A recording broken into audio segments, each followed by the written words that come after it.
we have a very special, I say this a lot, but we really do have a very special Grand Rounds today. This is one we've been planning for a long time in Dr. O'Connell. Before that, I just want to briefly mention, we have through the slide, yes, great. Next week, so we're on a string of in-person Grand Rounds. We are in person, of course, today. Thank you for everybody who's joining, both online and especially in person. We were in person last week, and we will be in person next week to end the year of Grand Rounds. We have Dr. Frederick Kramer. He's going to be joining us at past division chief and professor of endocrinology, talking about the history and celebration of endocrinology at Stanford. So that should be a lot of fun. So hope to see a lot of you here in person. I imagine we'll see a lot from the endocrinology division as well, but we hope to see everybody from the community to join us. But back to what I was saying earlier. So this is one we've been planning for many, many months. In fact, it's rare. So people usually email me and say, I have this great speaker I'd love to have come speak. So I got one email for one group. Then like 3 weeks later, I get another email. Totally coincidentally, I have this great speaker we think should come and speak.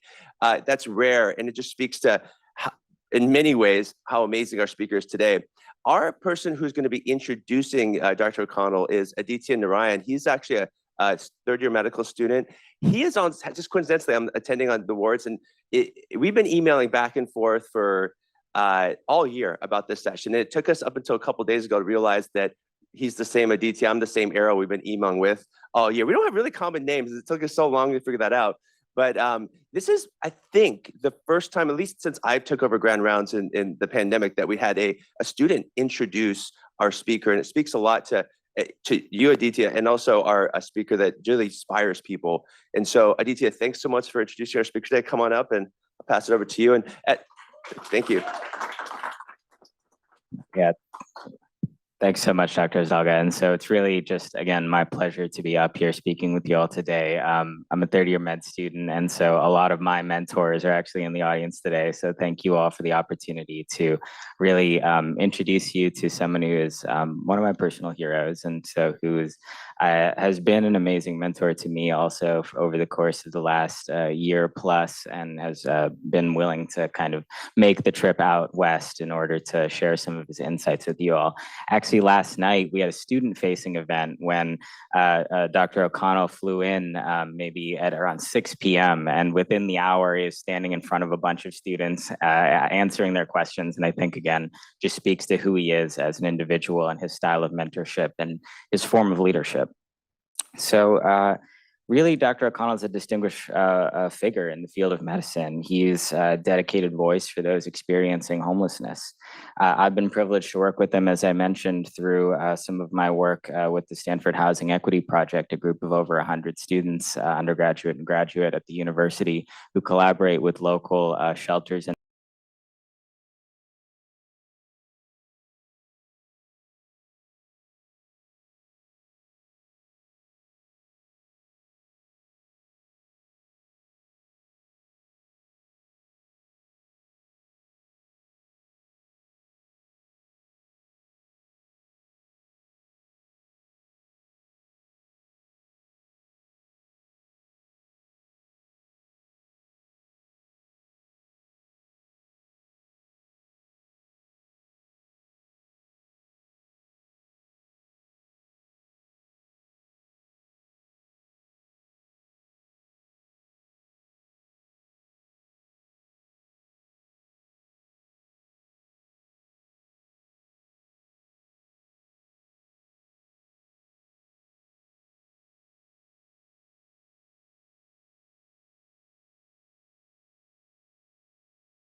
The other confession I have is the first time I've ever been at Stanford. I've never been here before. So I've been reading and hearing about you and sort of admiring you for so long. So it's kind of a real treat to be here. Thank you for letting me. By the way, I was going to start.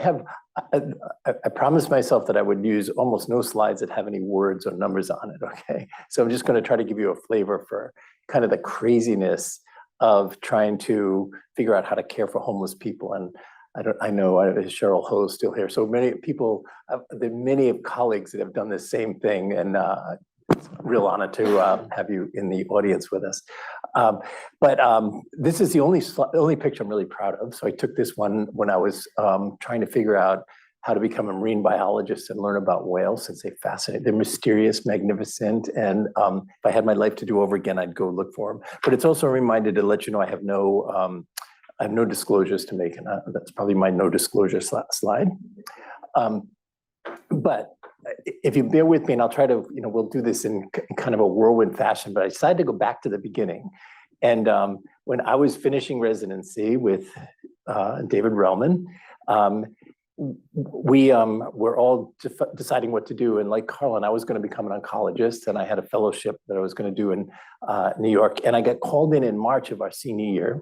And John Potts, who was our chief of medicine, and another kind of wild VP of the hospital, his name was Tom Durant, he was an OBGYN doc, sat me down and asked me if I would be willing to take a year and be the doctor with this new homeless program that was starting in town. And I had, what I remember most about that was, oh shoot, when they ask you that, you can't really say no, at least not if you valued your career. And two, it's just derailing everything I had planned in my mind. So it was like a whole new thing. But I graduated from college in the late 60s, early 1970. So I had a huge amount of guilt and social conscience stuff that I wanted to assuage. So I said, okay, I'll do it for a year. But they were very good, and they promised that they would then not treat me like I was an outsider, but let you be still part of the main part of the hospital. And we had learned when we were residents, when docs were out taking care of these very marginalized populations, we used to really kind of marginalize them as well. So I didn't want to be marginalized. After all this training, I didn't want to be marginalized. So to the hospital's credit, both Boston Medical Center and Mass General, they've embraced our program in a way that lets us feel like we're part of this collegial endeavor and that we're all in the pursuit of excellence. What I didn't know, though, was since I had I knew nothing about homelessness. So it turns out that the grants that Boston got were one of 19 grants that the Robert Wood Johnson Foundation had given that were 4-year grants to try to reach out and take care of homeless people. And we had been starting to see a lot of homeless folks in the emergency room back in the early and mid 80s for lots of reasons we could talk about, but that's when this sort of modern wave of homelessness started. And so, but to get the grant, the mayor had to get a coalition of stakeholders to agree with him on how they wanted to be served. And I throw this is kind of a later picture of what we know as our consumer advisory board, for lack of a better word. But they're the ones who got together and said to the mayor, here's what we want. And I knew nothing about this. By the way, among the things they insisted is that they had to be part of the planning and implementation of the program and part of the governance. So we have our program's $80-some million a year now, but on our board of directors, there's a number of homeless people who are literally our bosses. And it's kind of the best thing that ever happened to us. But here's what they came up with. They wanted continuity of care. Okay, I wasn't ready for this. So they wanted continuity. They were sick of the fragmentation and loss that everybody who doesn't have a home and has to struggle outside has. So in the healthcare system, if they could choose, they wanted continuity. And they wanted it to go from street and shelter to the hospital. So they were the ones that said, the hospital has to stay involved. And I'll come back to that later. But it was kind of an interesting, relatively tall order. But then they wanted us to provide care in teams. And I thought this was kind of brilliant, it's like multidisciplinary teams, but that wasn't it at all. What it was that they hated people like me who were going to come and do this for a year and then go on, because they said, well, that's the fragmentation loss they're talking about. So if they're going to open up, get to know us, and then at the end of the year, we're going to say, okay, now we're going to go do our career somewhere else. They resented that. So I've always had to have I don't have my own panel of patients. I work in a team with a nurse practitioner, PA, and now it's expanded to a psychiatrist and everything else. And we all share in the care of everybody equally. So if one of us leaves, each homeless person has a team that they know, kind of early patients at a medical home without really calling it that, okay? It reminds me to David and Harlan, it's like Bigelow style. We had to do it Bigelow style, okay? It keeps coming through my mind. And the last thing they insisted on, you have to come up with respite care. So they were really angry with us doctors for sending them out of the hospital when they were way too sick to be wandering the streets all day or in the shelters. And even if you're in the shelters of Boston, you have to be out all day when they should be going home with a lot of support. So the respite program they wanted was someplace they could go for 24-hour nursing and doctor care to take care of them. But here's the kicker. They they got this law firm to write up a document and made the chiefs of medicine of each hospital and the mayor sign that said this would be all about social justice. This is 1984 now, okay? And I don't think I had a consciousness of social justice back then. We certainly didn't use the word. But so I had talked to all my friends who were hanging around. I talked to the ones that could. We were going to volunteer. We had all these things that we had dermatologists and pulmonologists. So we thought we knew what we were going to do. But then this came up and they said, no, we don't want charity. We want social justice. And so they thought volunteers smacked of charity. So I never thought to look at it through the eyes of the people you're serving because we knew what was best in those days. And then we couldn't, so no volunteers. And by the way, all of this held for 5 years. So for the first 5 years, we had to live by this. It was crazy. And when they wouldn't let us use students, and the reason they wouldn't let us use students, because I thought, we had just come out of war where students are involved in everything. It's like students should be there. But to a homeless person, in their experience, they had seen students come from certain courses. They'd come and do physical findings on them, right? And they'd feel their livers and listen to their lungs. But then, as they would say, none of them ever came back and took care of us. So they didn't want to be guinea pigs anymore. So once again, I'm being forced. I'm not crawling. I'm forced into the eyes of someone we didn't know. Then we couldn't do research. And I don't want to belabor this too much, but there was good research that had been done in the mid 80s by a Harvard psychiatrist looking at families in shelters, and found that the mothers in these families, and they were primarily single moms, head of households, had been through unspeakable trauma. And they described the trauma that had been going on. And then they looked at the kids, and about half the kids were in need of relatively immediate or urgent psychiatric care. And this paper came out. The shelters had opened up, invited, and let the researchers come in. Paper came out. I thought it was a stunning clarion call to paying attention to families. But in those days, the advocacy community was focused on homelessness is a lack of housing. The government had gotten out of funding housing. HUD went from 90 billion down to 20 billion for very low income housing during the early Reagan administration. And so the advocates were focused on that. And here's a research paper coming out that says, wait a minute, maybe it's not about housing, maybe it's about broken people.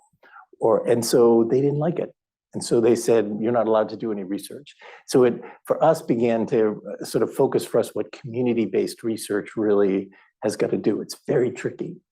And the last one was no mental health services, but that is mostly another story about why the shelters felt that they were that we had closed all the mental health institutions. There was supposed to be good community mental health care that didn't materialize, so everybody ended up in a shelter. So they were angry and they were going to do a class action suit. But that was how we got started, you guys, just so you know. So it was really kind of awkward. Every tool I thought we had got taken away from us, and we had to start out.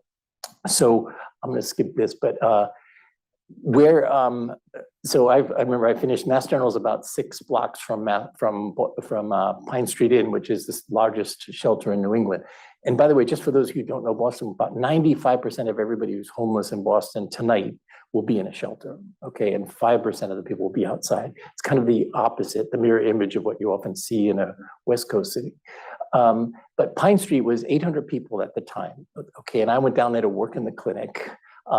Remember my last job was I was a senior in the ICU, and I remember finishing the ICU, going to the shelter clinic and thinking, how hard can this be? Come on. And I walked in and I just got beaten up by the nurses who had been doing this for a long time about how bad we doctors had been. But I went in there, and there was a nurses clinic there, which that same fall was on the cover of the American Journal of Nurses as basically the only independent nurses clinic in the country. So I have an older sister who's a nurse, so I can say this. I know the angry look of a nurse well. And so they sat me down, explained why we had been trained all wrong, that you can't go fast with homeless people. You have to earn their trust. You have to take time. You have to be consistent. All the things that I'm sure you know, it's kind of basic principles now when you go to take care of this. But I kept stunningly realized that Medicaid and Medicare don't pay for time, they pay for stuff, but not the time to do this. And this is an example of the nurses always would soak the feet of people coming in and be really respectful. And so I had to, first 2 months I was there, didn't confess this to anyone for about 10 years. I had to soak feet. They wouldn't let me do any medical stuff. Took away my stethoscope. And it was all about learning to slow down, get to know people, talk to them, be consistent. It also flips the power structure. So you're way at the feet of someone and you're not in their personal space, which is like the length of a stethoscope. So the nurses did that. It was like a breathtakingly awful experience for me, but it really taught me a lot about what was going on. And then I had all these sort of early kind of humbling experiences because I'm trying to show them after soaking feet for 2 months that I'm really good at as a doctor. And they didn't, they were still pretty skeptical of somebody like me. But anyway, this man who I grew to really enjoy, his name was Amerigo, and he had one of those cackling laughs that even with sort of 600 or 800 people in the lobby of the 2 lobbies of this shelter, you could hear his laugh. You always knew when he was around. But he came in one night to me and he was really annoyed. And he comes in and he looks at me and he holds up his bottle of vodka and he says, "Doc, you have to do something." He said, "I can't swallow this damn stuff anymore." And, I hadn't had that chief complaint before, but I got the feeling this is not going to be good.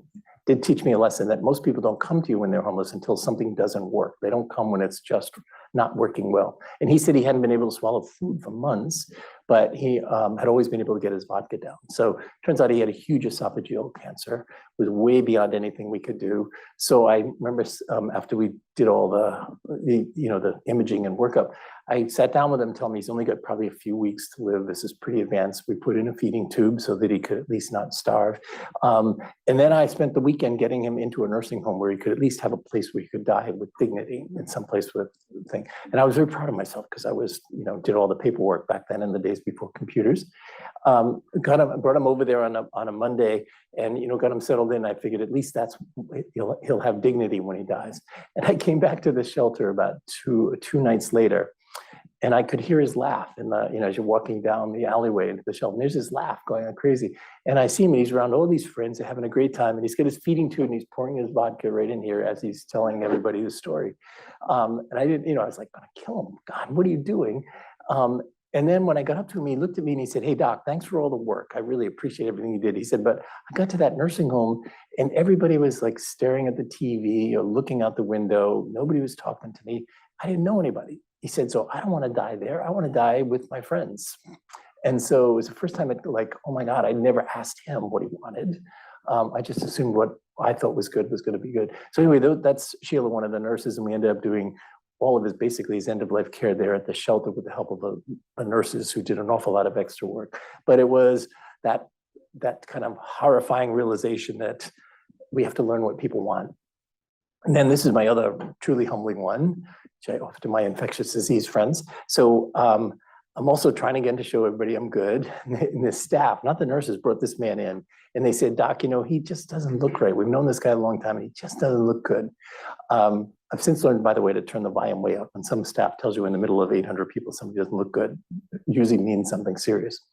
So he came in and you can tell now, it's one of the oldest pictures I have. He's got scabies. He's got a basal cell carcinoma in front of his ear. He's got, for physical findings, pectus excavatum. And his name is Jack. Said he felt fine. What's the big deal? Let me go out. He wanted to get out in the alley and do whatever he was going to do. And he was a heavy drinker and a heavy smoker, but not interested in talking about any of that. So I examined him, did his vital signs, no fever. His vital signs were normal. It was pretty noisy in the shelter, but I listened to his lungs and there was no obvious abnormality. And with some regret, I didn't do whispered ventriloquy, which I probably should have done, right? And then I told everybody, "Well, I don't know what's going on. Maybe it's something chronic. I don't see anything acute going on, but if you don't think he looks good, bring him back." We have an old x-ray machine there, which looks more like a cathode ray gun. At least it did in those days. This was his x-ray that 2 nights later. And I'd cleared this guy, okay? And the staff had been worried about him. And this was essentially the index case of what then became 60 cases of active pulmonary TB in the shelter, all of which was INH and strep resistant. And this was in 1985, sort of the summer, early fall. And they were all men who got it, and none were immunocompromised. So it was kind of an interesting TB outbreak. It actually started, we traced it back to someone who had only been partially treated for a positive PPD several years before. But anyway, these, as we learned, as you can see, there's a right apical pneumothorax. This is like the whole deal. This looks like a third world picture. And he'd been sleeping at Pine Street Inn with these 800 other people, probably for months with this coughing up stuff. So everybody needed 4 medications every day for 18 months. And I'm sitting there going, I'm useless now. I don't know how to do this. And this is all in the first couple months we're there, or 3 months we're there. And it's when we learned that, we had to get everybody together. We needed the specialists from the hospital. So the pulmonary docs had come down and we're doing a regular clinic. We had the state and the city public health. When I say we, the state and the city public health departments got involved. We had the outreach nurses, and then our teams were trying to figure this out. And I learned something very valuable then. One is that while I thought everybody lived in chaos, that was all over the place, most people, if you know their stories, most homeless people have a relatively ritualized daily life. And if you know that, then it's not impossible to follow them through. I also want to, just as a little tribute here, this is, if I had more time to tell you that I learned most of what I know today from Barbara McGinnis, who's the nurse on the left there, who was actually a TB nurse assigned to Pine Street Inn way back in the late 1960s. And she basically taught us everything. We named our respite program, which is 104 beds now after her. And Yoshiko is a nurse practitioner, but thought for those of you who weren't around, those are x-rays. And I remember carrying those x-rays around. They must have weighed 4 pounds, 5 pounds each or something like that. But now it's all digitalized. It's so nice. But that was Barbara's office, just a mess. But this is when we realized that most people who got TB in the shelter would never come back because they thought that's where they got sick. And so they stayed outside. It was my first realization that while we had clinics going on in all the shelters, and we think of Boston as a place where homeless people go to the shelters, we were not getting outside. So to treat these folks, we had to start doing what I would say street medicine back in October of 1985. And that's Mark, who's our caseworker, bringing medicine along with Ursula, who was the state nurse, and they would bring the medicine to people every day, and we would carefully follow all that. And I can say now, I mentioned this last night to the students, I was a bartender for many years before I made it to medical school. And I had a friend who was a bartender at J.J. Foley's, which is a bar not far from Pine Street, where many of the men, 7 of the people who had TB, would go and get their drinks before they would, along with many others, before they'd come into the shelter for the night. And they wanted to be able to withstand the whole night. So I talked to the bartender there, and we gave him the medicines. And before he would pour the beer for people, he just had them take their pills. So this one bartender, and with his colleague, treated fully 7 of the 60 people completely. And it was really effective. I think it would be illegal now. I don't know if we'd even be able to do that. But it was this learning that, you're part of a village. If you're going to take care of this, you really have to be part of the whole thing. It was fabulous. And everybody, all but 2 people got treated. Nobody died.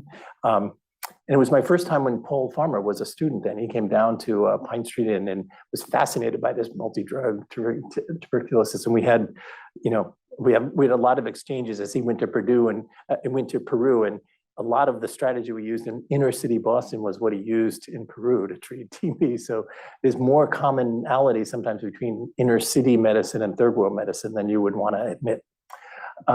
And then this was a respite program. So we didn't know what that meant. We were trying to figure out. So the Governor DeCox at the time, gave us 25 beds in the corner of one of a 100-bed shelter called the Shattuck Shelter. It was a state public health hospital. And we just started doing respite care, which meant people coming out of the hospital, we would try to provide the care for them. And I kind of fantasize now, and David and Harlan remember this, we used to keep people in the hospital for long periods of time. And so in the beginning, it felt a little sleepy. People were coming after, 2 weeks with cirrhosis in the hospital, or 3 weeks with heart failure, or 5 weeks after heart surgery, they'd come and be there, and it was okay. But that all changed.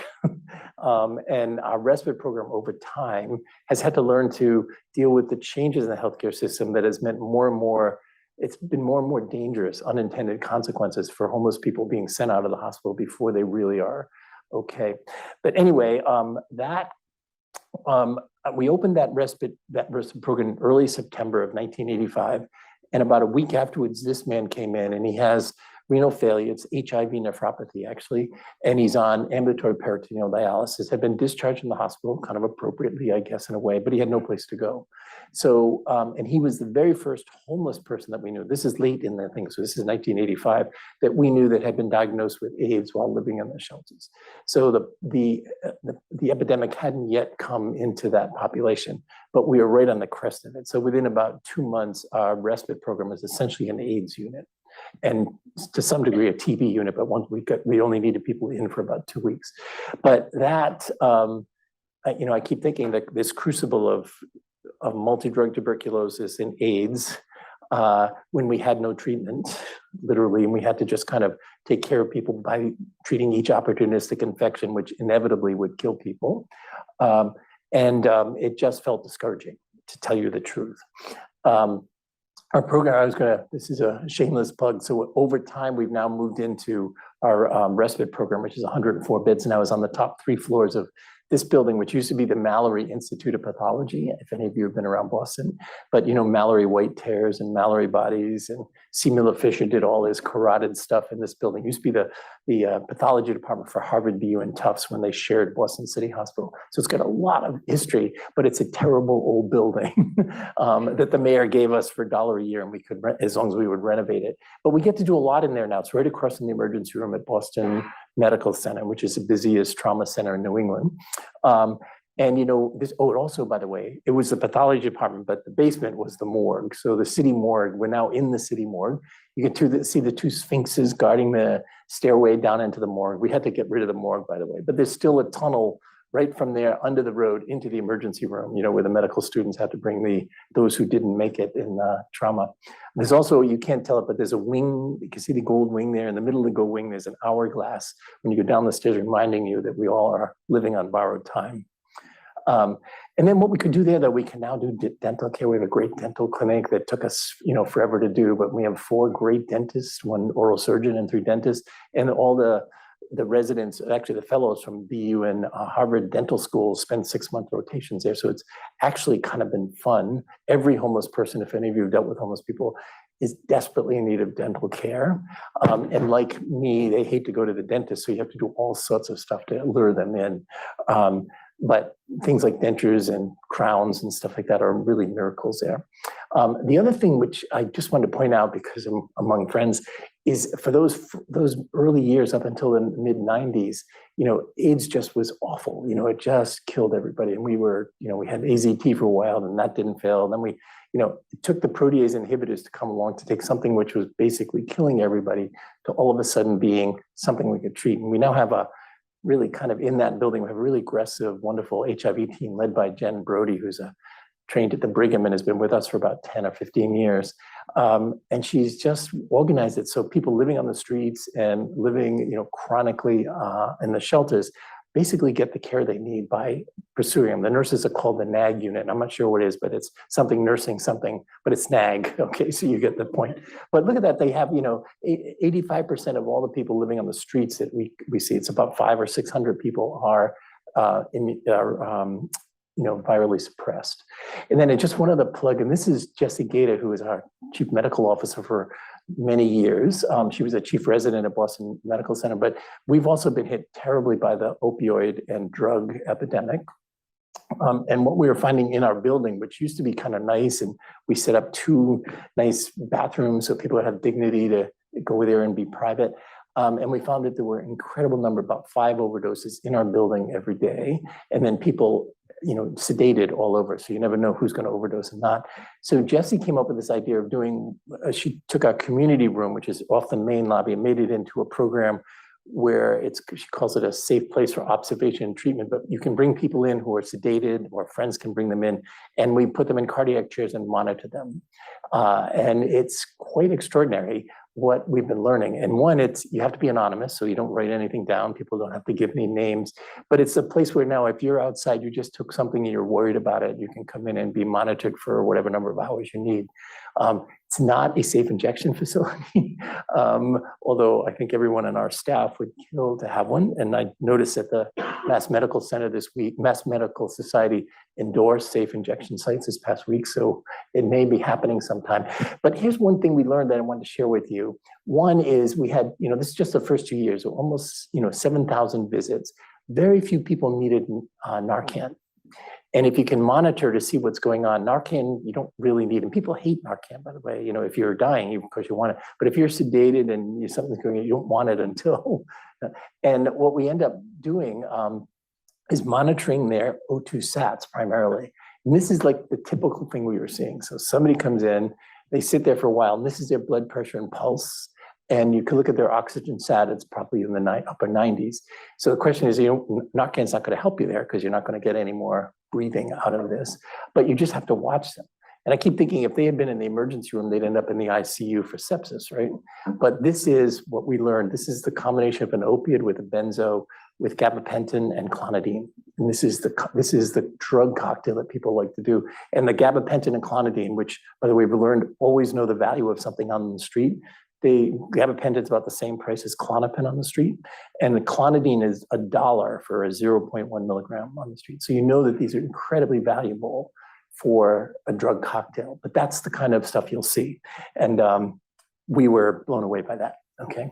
Then upstairs in our respite program now, we can see all sorts of kind of much more acute, many more acute things than we used to see before. So this is somebody who had been walking around with these frostbitten feet, and he's going to lose one foot and half of another one over the next 3 months.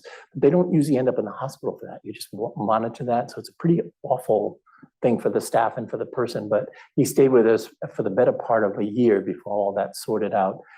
We also get to have specialists come. This is Ernesto Gonzalez, who is the head of ambulatory DoM at Mass General, and he, for whatever reasons, bless his soul, has been coming for 30 some years to our respite program to do DoM. And I don't know if you guys have tried to get a hold of your dermatologist, but it's impossible. So to have someone come to you is great. And what you can see here is most of the staff is trying to sneak their own rash in while Ernesto's there.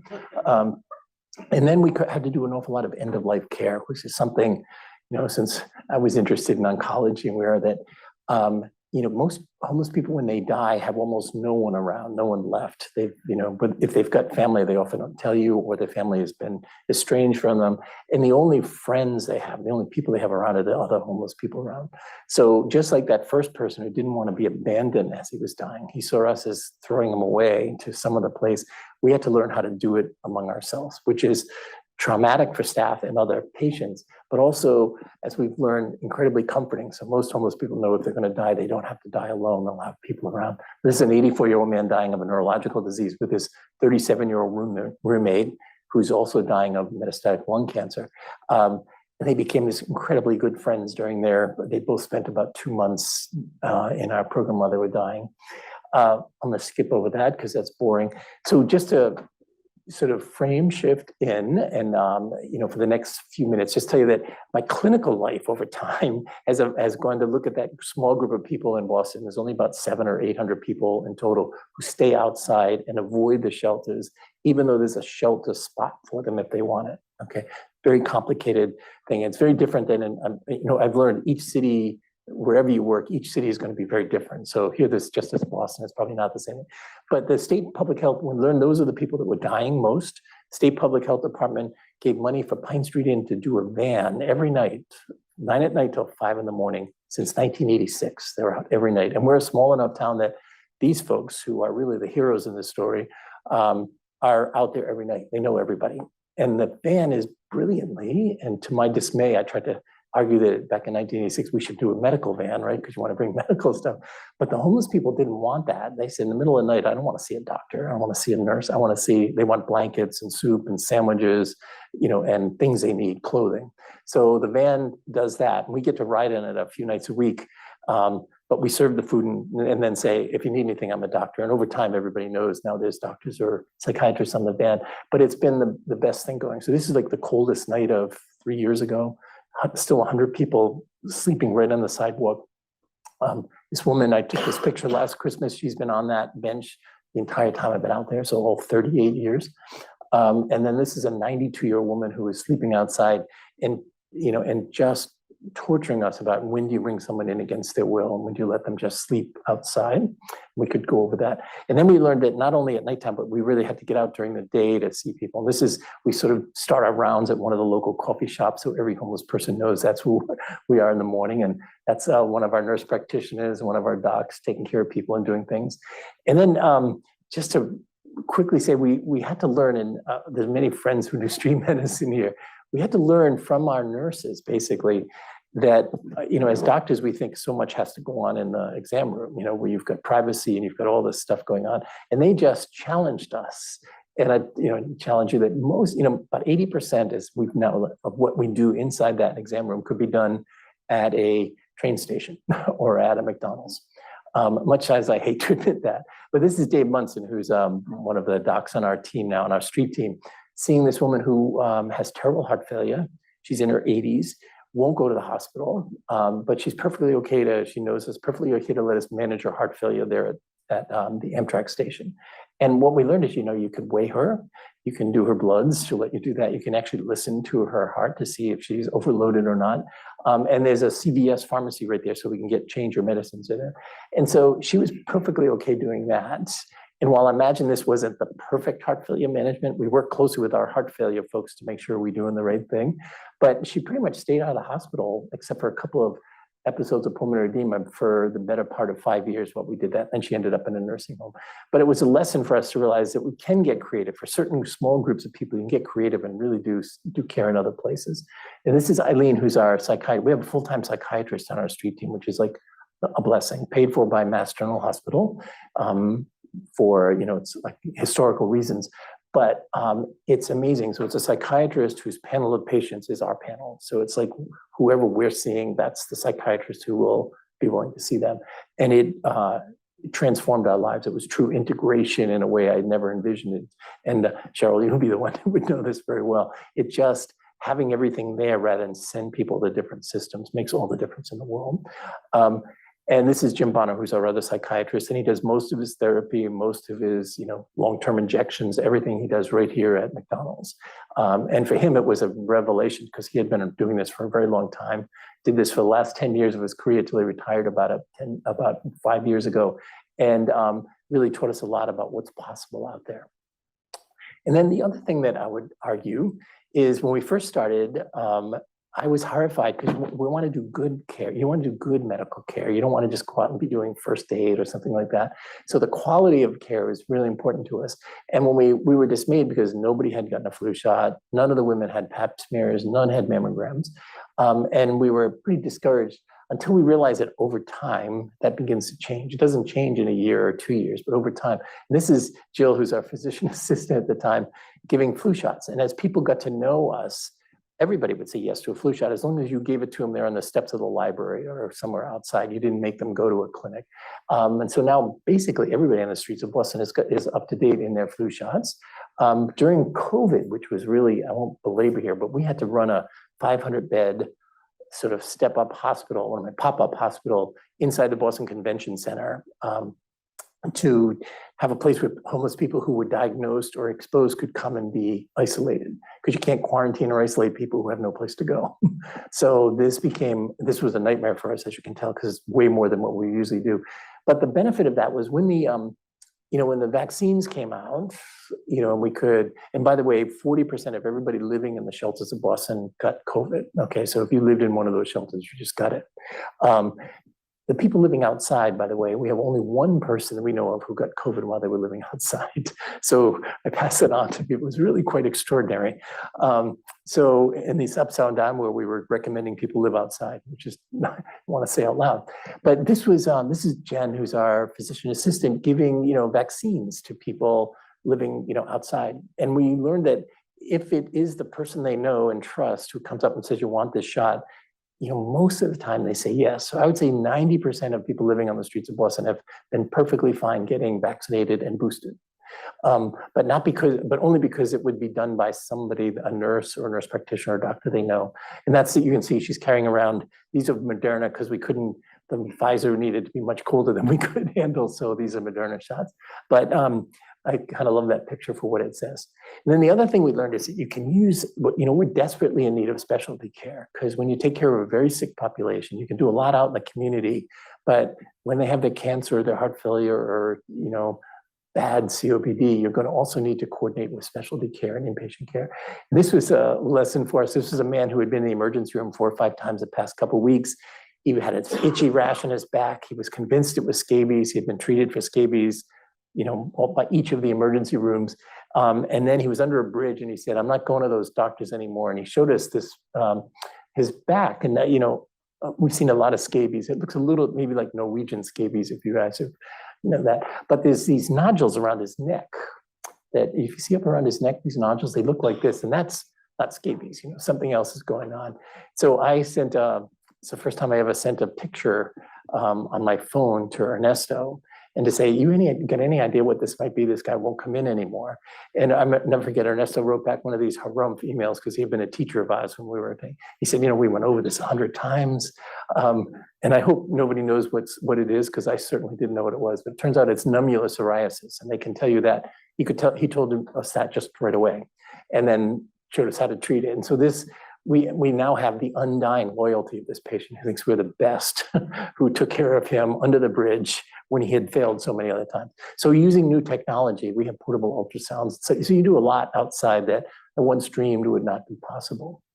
The last thing I wanted to share before we throw into questions is that I am big, as you can all hear from me saying, is making sure the hospital, the academic medical center community stays involved, because you could clearly argue this is among the sicker and most vulnerable patients we have.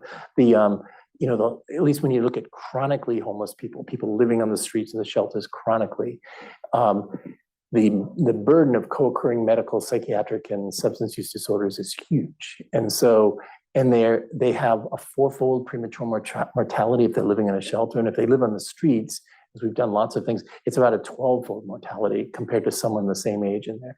So it's, we should all be getting involved in that. And when people are dying of cancer, cancer still is the leading cause of death, aside from drug overdoses, heart disease second, and liver disease third. Those all require really good care. So to be able to care for our population, we really had to use the hospital. And to its credit, Mass General allows us, we have a clinic there every day of the week at, Monday through Friday, but we decided with a lot of support from the hospital to do a street clinic on Thursdays.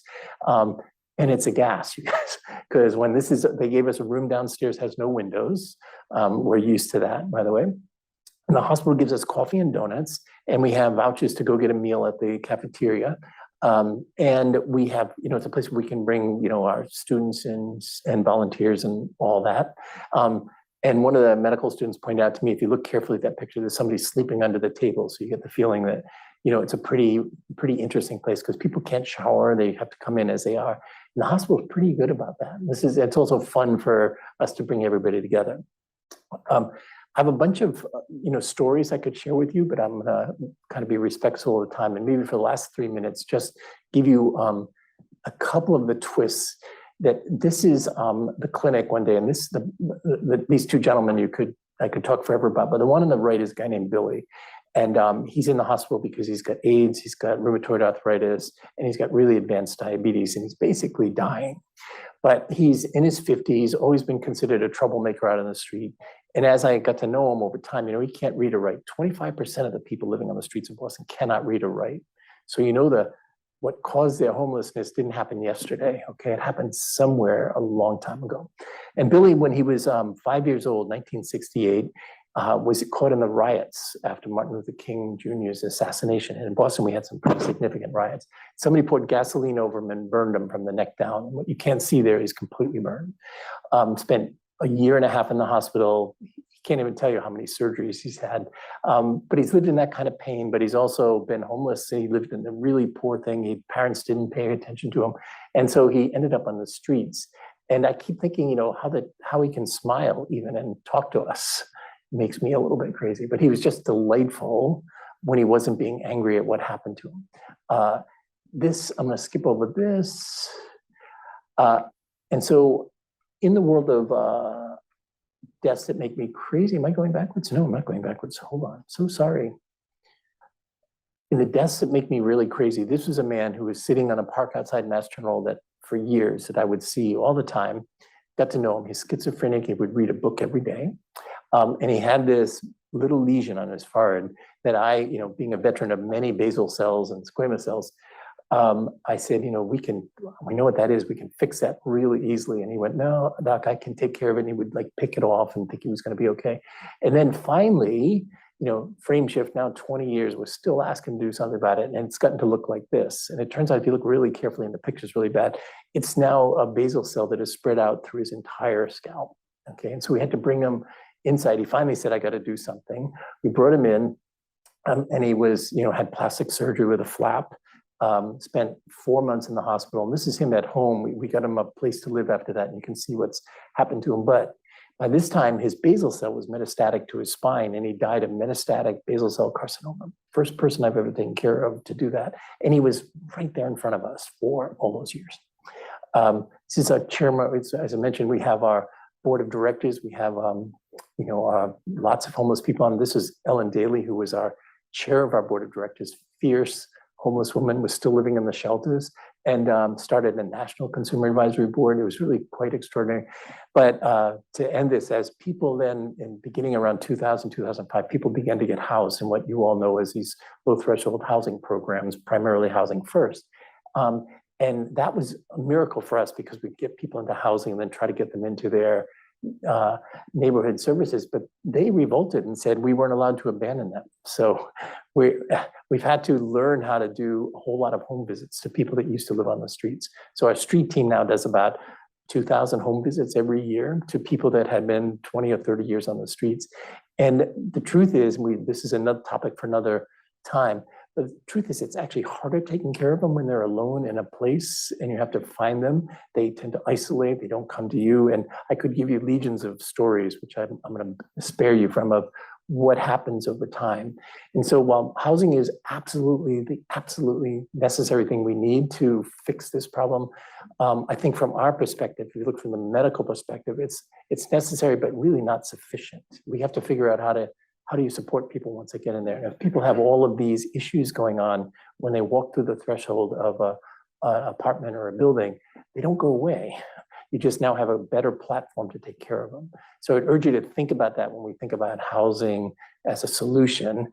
I've stopped saying housing is healthcare because as I've learned, housing is not always healthcare. If you look at most of the literature on housing, it tells you why it's bad for people, for lead poisoning, for also. So good housing in a good area with the right support is the miracle. And that is the solution, but it's rarely done. So we need to advocate for that. I'm going to stop here, you guys, because I want to be sure there's time for questions. And want to say thank you for letting me be here in Stanford. And it's snowing in Boston, just so you know. Okay. Okay. So I already have a number of questions coming online. I'm going to get to both of them. I might start here. Any questions in, and then I'm going to go back and forth. I do have, while waiting here, I do have a lot of good questions. Dr. Garcia, this is the most upvoted one. Dr. Garcia asked, thanks for a great presentation. The Board of Supervisors in San Mateo County is considering an encampment ordinance that will prohibit encampments on public property if there are any shelter beds available. If a person is in violation, they will be given 2 warnings before enforcement of this ordinance as a misdemeanor and is subject to arrest. How may the people of Boston regard this? What do you think about this? That's a mean question, Dr. Garcia. So, this is a huge issue right now. We just cleared we had one encampment in Boston and they just cleared it after 2 years of wrangling and mayoral issues. They just cleared it on November 1st. But with a lot of, there is a big issue going on, especially in the West, where there's a decision by the Ninth Circuit called Boise versus whatever it is, where you can't move a homeless person unless you have a place for them to go. And you probably know all this well. So that's created a big problem because many homeless people don't want to go to the place that you've got. They'd like to have a choice. And then the question is, should you clear the encampment? And on one side, the encampment, certainly in Boston, the encampments got incredibly dangerous.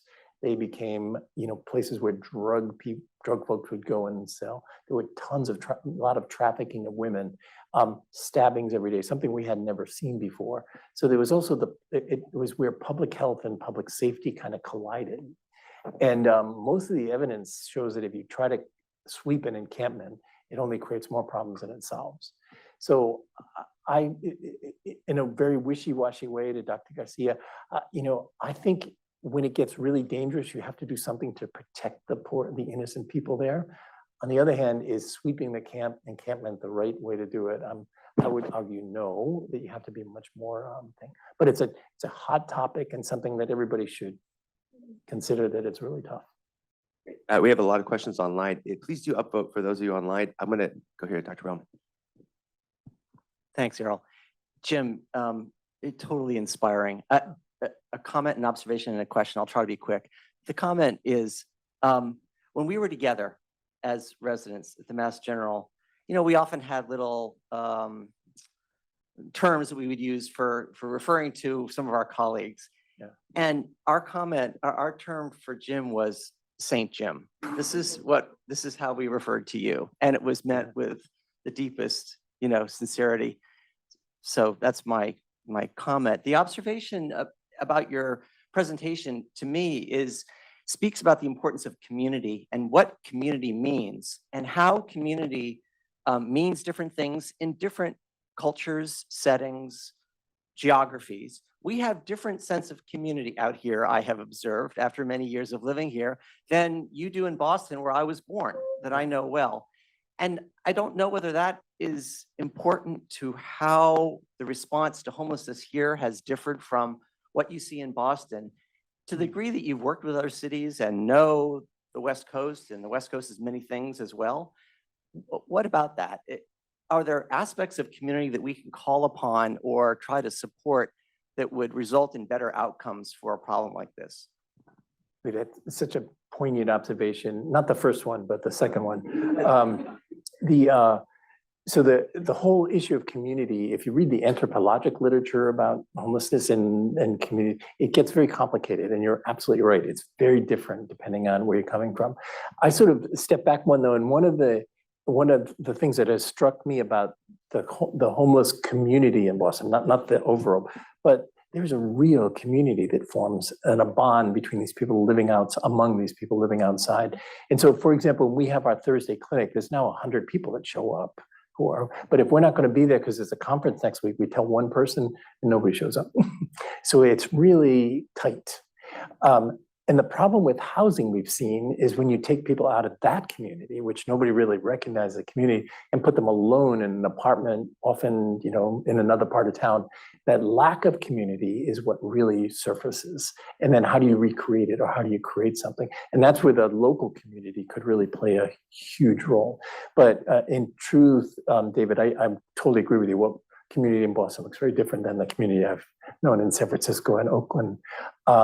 But I think community as one of the incredible supports that homeless people need if they're really going to break out of this whole thing. If we're going to end this problem, we have to figure out ways to provide community for these folks. Great question, though. Thank you.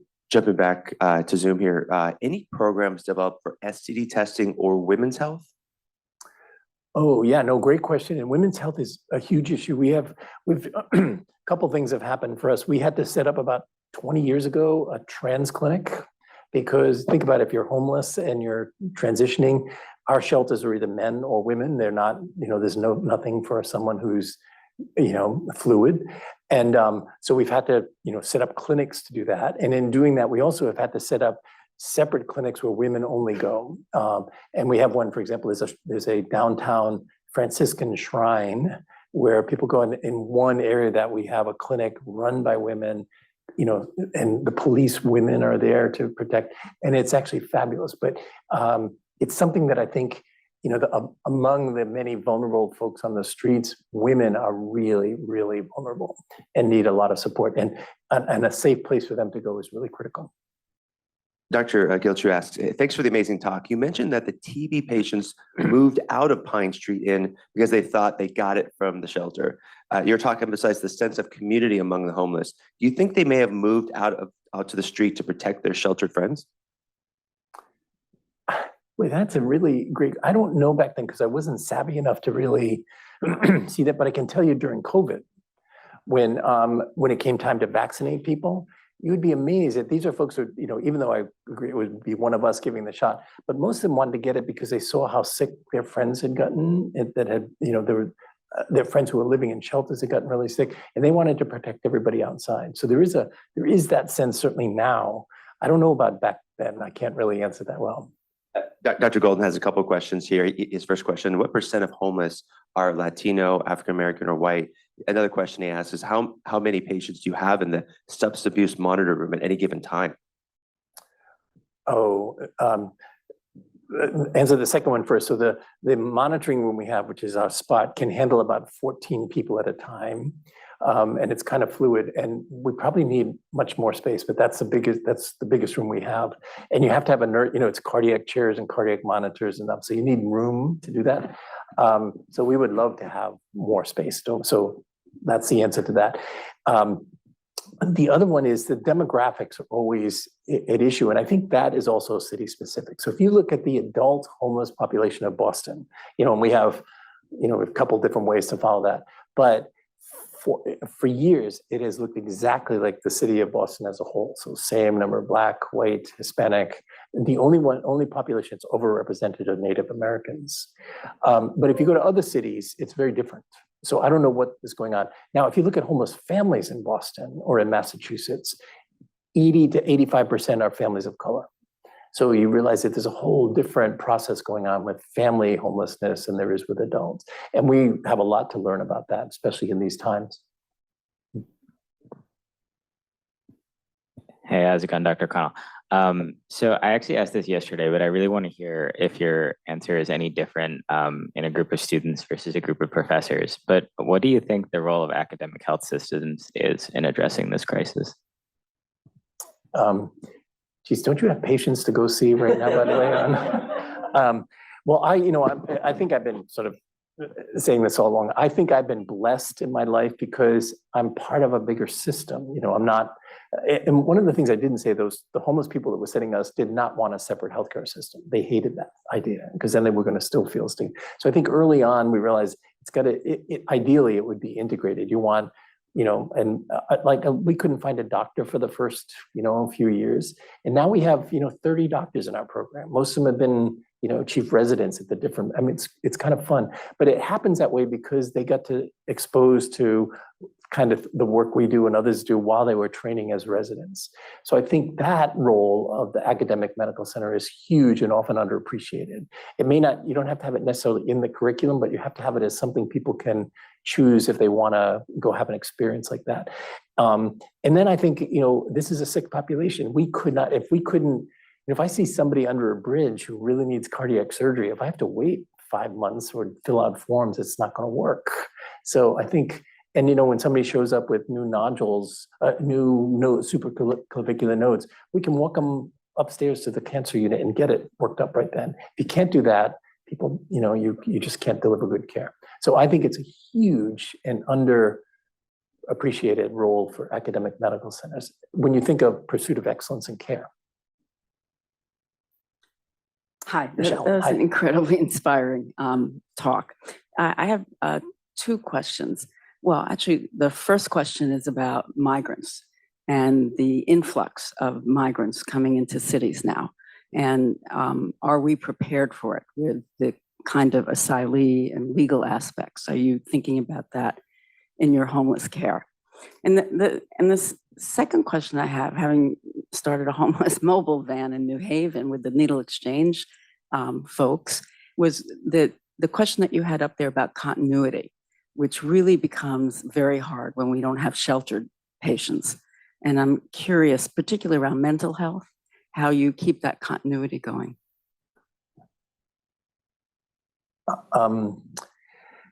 I think the continuity, which is another obsession of mine, I think it comes only when you have a small number of people devoted full time to doing this. It falls apart when you have a lot of people, all of whom have part-time. You can use those, but you have to have the core staff. Because we found, like, when we had a mass in Cass, we had a tent encampment coming up in a separate part of town.